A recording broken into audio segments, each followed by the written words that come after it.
গান গাইতে গাইতে সিঙ্গারের পড়ে যাওয়া কোচেলা কনসার্টে লিজার আউটস্ট্যান্ডিং রেকর্ড, এরপর অন স্টেজে বিয়ন্সের অন্যরকম ঢং।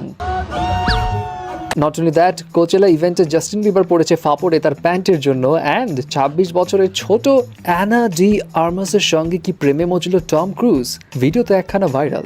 দেরি না করে গসিপে যাই, প্রথমেই আসি কোচেলার কাছে। কোচেলা 2025 এর টপ পারফর্মার বোধহয় এবার লিজাই, কারণ ব্ল্যাক পিঙ্কের লিজা যে রেকর্ডটা গড়লো আজ পর্যন্ত কেউই এই রেকর্ড করতে পারেনি। রিপোর্টস বলছে লিজার পারফরমেন্স এক দিনের মধ্যে 36.26 মিলিয়ন এঙ্গেজমেন্ট গেইন করেছে, 11.62 মিলিয়ন মেনশন গেইন করেছে, যেটা কোচেলার ফেস্টিভ্যাল হিস্ট্রিতে প্রথমবার এত হিউজ পরিমাণে এঙ্গেজমেন্ট পাওয়া। এবং এই কোচেলা ইভেন্টে কিন্তু আরো অনেককেই দেখা যায়, যেমন জাস্টিন বিবার ছিল তার ওয়াইফ হেলি বিবারের সঙ্গে, কাইলি জেনার ছিল তার বয়ফ্রেন্ড টিমথের সঙ্গে, এবং সেইখানে অবশ্য জাস্টিন বিবারের আরেকটা কাণ্ড হয় ভাইরাল। বেচারা তো নিজের একটা আলাদা স্টাইল বের করেছে, কোমরের অনেক নিচ পর্যন্ত প্যান্ট পরে এবং ওইভাবে প্যান্ট পরতে